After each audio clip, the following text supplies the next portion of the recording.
തിയേറ്ററിൽ ആരും കയറാതെ പൂച്ചപറ്റി കിടന്ന ഒരു ചവറ് സിനിമയുടെ പബ്ലിസിറ്റിക്ക് വേണ്ടി ഏതോ മതം ആരോ വിളിച്ചു വിരട്ടി എന്നൊക്കെ അണിയറ പ്രവർത്തകരുടെ ഉടായ്പ പോലെന്തോ PR സ്റ്റണ്ടെന്നാണ് സത്യമായും ആ വിവാദം കേട്ടപ്പോഴാദ്യം തോന്നിയത്. പക്ഷേ ജാനകിയുടെ ക്ഷമിക്കണം, ഇനീഷ്യൽ കൂടി ചേർത്ത് ജാനകിയുടെ കാര്യത്തിൽ അങ്ങനെയല്ല എന്ന് നമ്മൾ തിരിച്ചറിഞ്ഞൊരു വ്യവഹാര വാർത്താ ദിനമാണ്.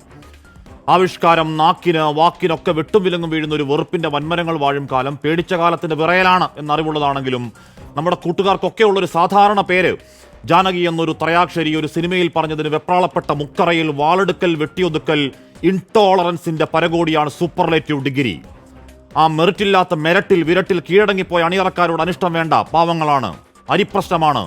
അമർഷത്തോടെയാണെങ്കിലും ഗതികെട്ട മ്യൂട്ട് ചെയ്യൽ മുട്ടുമടക്കൽ സിനിമക്കാരുടെ മാത്രം പ്രശ്നമാണോ? അല്ല. ഇനിയും ഞരമ്പിൽ വെറുപ്പ് നാറ്റത്തിന്റെ പഴുപ്പൊഴുക്ക് തുടങ്ങിയിട്ടില്ലാത്ത മനുഷ്യരക്തമുള്ള മനുഷ്യരുടെ ഗതികേടാണ്, പരാജയമാണ്.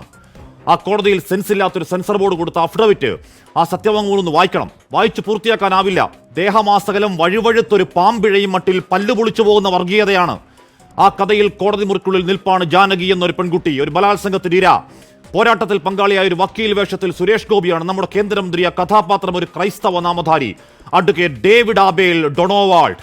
ആ പേരുകാരിയോട് ഒരു ക്രൈസ്തവ പേരുകാരൻ ഇതര മതസ്ഥൻ 4 ചോദ്യങ്ങൾ ചോദിച്ചാൽ ഏതോ വികാരം പൊട്ടിയൊലിച്ച് ക്രമസമാധാന പ്രശ്നമാകുമെന്നാണ് തമ്പ്രാക്കളുടെ വർഗീയം നാറുന്ന കണ്ടെത്തൽ. സാറന്മാരെ, ഒരു സിനിമയിൽ ഒരു പേര് കണ്ടാൽ അങ്ങ് വികാരം പൊട്ടുന്നവരെന്ന് എന്റെ കൂടപ്പുറപ്പുകളായ സമുദായ സഹോദരങ്ങളെ അധിക്ഷേപിക്കുന്നോ? മര്യാദ വേണം.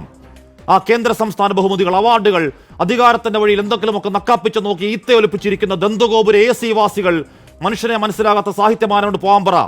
ഒരു വെള്ളപ്പൊക്കത്തിൽ ഒരു അപകടച്ചോര കണ്ടാൽ പേര് നോക്കാതെ നാട് നോക്കാതെ കെട്ടിപ്പിടിക്കുന്ന ചോരയും നീരുമുള്ള മനുഷ്യർ, നമ്മുടെ മക്കൾക്ക് ഈ നാട്ടിൽ പേടിക്കാതെ ജീവിക്കണം, നാക്ക് പൂട്ടാതെ ശബ്ദമുയർത്തണം, സമരമാവണം. അന്ധകാരത്തിൽ കാണാം ഒരു തിളക്കം, ഒരു വടിവാൾ മൂർച്ച, കേൾക്കാം അദൃശ്യരൂപിയുടെ പൈശാചിക ശബ്ദം. എഴുത്തുകാരാ, സിനിമക്കാരാ, ഏതാണ് തന്റെ പ്രയോറിറ്റി? എഴുത്തോ നിന്റെ കഴുത്തോ?